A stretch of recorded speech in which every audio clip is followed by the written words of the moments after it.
Good morning students. Class 4 chapter 13 अव्यय। अव्यय का मतलब होता है बेटा अविकारी शब्द, जिन शब्दों में कुछ भी परिवर्तन नहीं होता। विकारी शब्दों में आते हैं संज्ञा, सर्वनाम, क्रिया, विशेषण आदि का अध्ययन किया जाता है, जो बदलते रहते हैं, जो लिंग, वचन और कारक के आधार पर अपना रूप बदल देते हैं।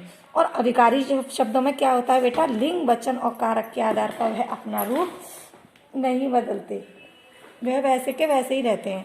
ठीक है, स्टार्ट करते हैं बेटा। हम सबसे पहले इसकी डेफिनेशन देखेंगे कि अविकारी शब्द अव्यय क्या कहलाते हैं। जो शब्द लिंग, वचन और कारक के आधार पर अपना रूप नहीं बदलती वे अव्यय कहलाते हैं। जैसे धीरे धीरे, जल्दी, ऊपर, बाहर, तेज, प्रतिदिन आदि।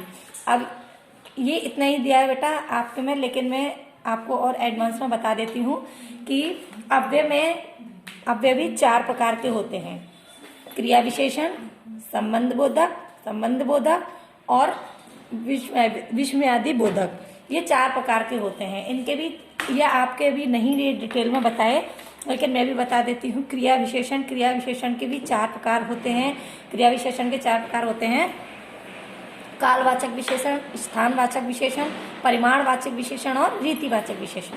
जैसे ये देखिए, मेरी माताजी धीरे धीरे खाना बना रही हैं। मेरी माताजी धीरे धीरे खाना बना रही हैं। तो क्रिया विशेषण होते हैं जो शब्द क्रिया की विशेषता बताते हैं। क्रिया की विशेषता बताते हैं उन्हें कहते हैं हम क्रिया विशेषण। जैसे मेरी माताजी धीरे धीरे खाना बनाती हैं। और विशेषण क्या कहते हैं? संज्ञा, सर्वनाम शब्दों की जो विशेषता बताते हैं। मेरी माताजी धीरे धीरे खाना बना रही हैं। तो कैसे खाना बना रही है? धीरे धीरे। कुएं में बाल्टी धीरे धीरे जा रही है तो हो गया बेटा क्रिया। धीरे धीरे क्या हो गया? क्रिया विशेषण।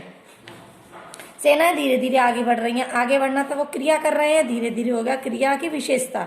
ठीक है, रेगिस्तान में धीरे धीरे चल रहा है तो क्रिया हो गई धीरे चल रहा है, धीरे धीरे हो गई क्रिया की विशेषता धीरे धीरे। ठीक है, इन चित्रों में आपने देखा कि धीरे धीरे ऐसा शब्द है जो लिंग, वचन और कारक के आधार पर परिवर्तन नहीं हो सकता। हम यह नहीं कह सकते कि वो धीरे जल्दी जल्दी चल रहा है, वह धीरे धीरे ही चल रहा है। तो इस तरह से जो शब्द लिंग, वचन और कारक के आधार पर अपना रूप नहीं बदलते उन्हें अव्यय कहते हैं। इन शब्दों की पहचान होती है इधर, उधर, जब, तक, इसलिए, और कुछ इनमें योजक चिन्ह भी आते हैं, तो, और, यदि, यद्यपि। इस तरह से विस्मयादि बोधक आते हैं। अरे, हे भगवान, जैसे है ना, जैसे भाव प्रकट करते हैं, हे भगवान, ओहो, छी। इस तरह से इस तरह के भी शब्द आते हैं। जल्दी जल्दी, धीरे धीरे, ऊपर, के बाहर, के अंदर, के नीचे, इस तरह से। और बेटा कुछ शब्द आते हैं परिमाणवाचक, जैसे वह मुझे थोड़ा पानी दे दो, जैसे मैंने परिमाणवाचक में आपको बताया था। तो और काल आता है इसमें, थोड़ी देर बाद, कल, परसों, आज, तरसों, तभी, अभी, उस समय। इस तरह से आते हैं। और आता है बेटा रीतिवाचक, जैसे धीरे धीरे खा रहा है, जोर से, अचानक, जल्दी, शीघ्र। इस तरह से ये हो जाता है आपका रीतिवाचक। ठीक है, अब फिर होता है स्थानवाचक होता है। कहाँ मतलब स्थानवाचक, जैसे मोहन उस जगह खड़ा है तो उस जगह तो किसी स्थान पर खड़ा होगा। तो बट इस तरह के जो शब्द आते हैं वह कहलाते हैं अविकारी शब्द। ठीक है बेटा, ये आपका इसमें इतना ही है, पूरी डिटेल में नहीं दिया है। ये है आपकी एक्सरसाइज, इसको आप फिल करने की कोशिश करेंगे बेटा। अगर आपके जो भी कुछ समझ में नहीं आता है तो आप मुझसे कॉल करके पूछ सकते हैं।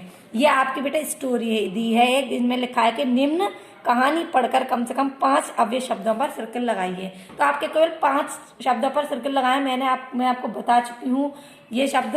आपको खुद इसमें आपको खुद 5 शब्दों पर सर्कल लगाना है। ओके बेटा, अगर आपके फिर भी कुछ समझ में नहीं आता है तो आप मुझसे पूछ लीजिएगा।